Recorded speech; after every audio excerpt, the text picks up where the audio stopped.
Hello दोस्तों, हमारे next session में हम एडी एंड एएस कर्व का साइमल्टेनियस चेंज होने पे क्या इंपैक्ट होता है प्राइस और जीडीपी पे वो डिस्कस करने वाले हैं। So we are going to check simultaneous changes in AD and AS. इससे पहले वाले सेशंस में हमने सिर्फ एडी को बढ़ाया या सिर्फ एडी को गिराया या सिर्फ एएस को बढ़ाया या सिर्फ एएस को गिराया, जिसे कई सालों को तो हमने नाम भी दिया, इन्फ्लेशनरी, रिसेशनरी, स्टैगफ्लेशन। अब हम क्या करेंगे, इकोनॉमी में इक्विलिब्रियम की सिचुएशन है, तो मैंने आपके सामने जितने भी ग्राफ्स बनाए हैं सब ग्राफ में इक्विलिब्रियम की सिचुएशन है और अब अचानक से दोनों बदलते हैं, यानी कि कुछ ऐसे फैक्टर्स में बदलाव आता है जिससे एडी और एएस दोनों में साइमल्टेनियस चेंजेस आते हैं। तो अगर आप सोचने जाओ तो जो कॉम्बिनेशंस बन सकते हैं वो कितने पॉसिबल कॉम्बिनेशंस हैं, दैट इज 4। एडी और एएस दोनों बढ़े, एडी और एएस दोनों गिरे, एडी बढ़ा एएस गिरा, एडी गिरा एएस बढ़ा। 4 कॉम्बिनेशंस पॉसिबल है आइडियली।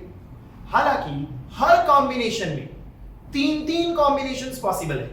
फॉर एग्जांपल मैंने कहा दोनों बढ़े, एडी भी बढ़ा एएस भी बढ़ा, तो एडी और एएस सेम प्रोपोर्शन से बढ़े, एक कॉम्बिनेशन। दूसरा, एडी ज्यादा जोर से बढ़ा, एएस धीरे से बढ़ा। तीसरा कॉम्बिनेशन, एडी धीरे से बढ़ा, एएस जोरदार बढ़ा।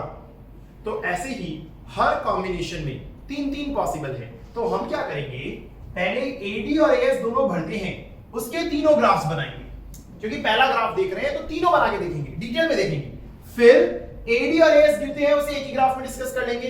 एडी बढ़ता है एएस गिरता है, उसके तीनों कॉम्बिनेशन एक ही ग्राफ में, और एडी गिरता है एएस बढ़ता है, उसके तीनों कॉम्बिनेशन एक ही ग्राफ में। एक्चुअली में तो मुझे आपको खाली एक बताना होगा, लॉजिक बताना होगा, फिर आप खुद ब खुद ही बना लोगे। It is something that is very easy and scorable. अगर ये आ जाता है तो बोनस लग गया आपका। क्यों? क्योंकि देखो एडी और एएस दोनों बढ़ता है, तो समझो ये इक्विलिब्रियम की पोजीशन है।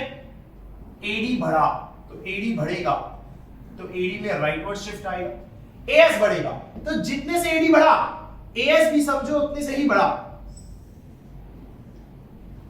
एएस में भी राइटवर्ड शिफ्ट आया। तो एडी में राइटवर्ड शिफ्ट आया, एएस में भी राइटवर्ड शिफ्ट आया। उसके फैक्टर्स क्या हो सकते हैं वो तो हमारे पहले कवर किए हुए हैं। तो जो हमारा इक्विलिब्रियम डिसाइड होता है, इक्विलिब्रियम, उसमें हमें क्या दिखाई देता है, जीडीपी बढ़ गया। जीडीपी बढ़ गया, जो हमारा इक्विलिब्रियम निकल के आता है। वहीं अगर समझो मैं कहूं एडी और एएस बढ़ा, एडी और एएस बढ़ा, उसमें एडी काफी जोरदार बढ़ा, एएस बढ़ा पर हल्का सा बढ़ा, छोटा सा बढ़ा, एएस छोटा सा बढ़ा। तो जो नया इक्विलिब्रियम निकल के आता है उसमें अगर आप देखो तो जीडीपी हमारा बढ़ गया। यहां भी जो नया इक्विलिब्रियम निकल के आया था उसमें जीडीपी हमारा बढ़ गया। समझो ऐसा होता है, एडी बढ़ा, थोड़ा सा बढ़ा, हल्का सा बढ़ा, पर जो एएस बढ़ा वो काफी जोरदार बढ़ा। तो जो नया इक्विलिब्रियम निकल के आता है उसमें अगेन आप देखोगे तो जीडीपी बढ़ गया। प्राइस का इंपैक्ट देखो, पहले वाले केस में जो प्राइस का इंपैक्ट होगा वो सेम रहेगा। अगर हम ग्राफ पेपर में बनाएंगे तो प्रॉपर्ली बनेगा, सेम रहेगा, मतलब प्राइस में कोई इंपैक्ट नहीं आएगा, पर जीडीपी बढ़ेगी। वहीं अगर मैं एडी जोर से बढ़ाऊं और एएस धीरे से बढ़ाऊं तो उस केस में प्राइस बढ़ गया, जीडीपी तो बढ़ेगा ही। एंड अगर मैं एडी थोड़ा सा बढ़ाऊं और एएस जोरदार बढ़ाऊं तो प्राइस गिर गया, जीडीपी तो बढ़ेगा ही।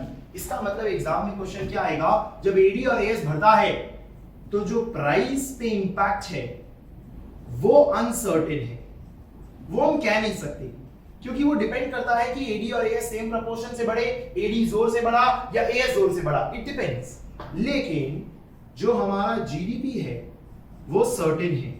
सर्टेन है क्या, कि सिर्फ बढ़ा होगा, 100% बढ़ा होगा। तो इसी तरीके से आप हर कॉम्बिनेशन के 3-3 ग्राफ बना के अपने आप कंक्लूजन निकाल सकते हो, जैसा हमने इसमें कंक्लूजन निकाला कि जीडीपी तो सब में बढ़ रही है, लेकिन किसी में प्राइस सेम है, किसी में बढ़ रही है, किसी में गिर रही है, डिपेंडिंग अपॉन एडी का मैग्नीट्यूड ज्यादा है या फिर एएस का मैग्नीट्यूड ज्यादा है या फिर दोनों का मैग्नीट्यूड सेम है। तो अगर हम समझो देखने चाहते हैं एडी भी गिरा और एएस भी गिरा, तो अगर एडी भी गिरा तो एडी गिरा और एएस भी गिरा, तो एएस के अंदर इस बार लेफ्टवर्ड शिफ्ट आएगा। जो नया इक्विलिब्रियम है उसमें जीडीपी गिरेगा, यानी जब एडी और एएस गिरेगा तो जो जीडीपी है वो तो शॉर्ट गिरेगा, हालांकि जो प्राइजेस हैं वो अनसर्टेन ही रहेंगे। मतलब हो सकता है वो बढ़े, वो गिरे या वो सेम रहे, इट इज ऑल पॉसिबल। तो अगर आप 3 बनाओगे जिसमें एडी को सेम रखते हो, एएस को सेम रखते हो, तो सेम रह जाएंगे प्राइसेस। एडी को बड़ा रखोगे, एएस को छोटा रखोगे तो अलग इंपैक्ट दिखेगा, एएस को बड़ा रखोगे, एडी को छोटा रखोगे तो अलग इंपैक्ट दिखेगा, जिसमें एक में प्राइस बढ़ेगा और एक में प्राइस गिरेगा। तो प्राइस अनसर्टेन होगा अगर एडी और एएस गिरता है, लेकिन जीडीपी फॉर श्योर गिरेगा ही। इसका जस्ट ऑपोजिट, इसका जस्ट ऑपोजिट समझो, एडी बढ़ता है और एएस गिरता है। एडी बढ़ना मतलब एडी में राइटवर्ड शिफ्ट, एडी बढ़ा, राइटवर्ड शिफ्ट हुआ, और एएस गिरता है तो एएस में समझो leftward shift, AS1 it is a leftward shift. तो नया जो इक्विलिब्रियम आता है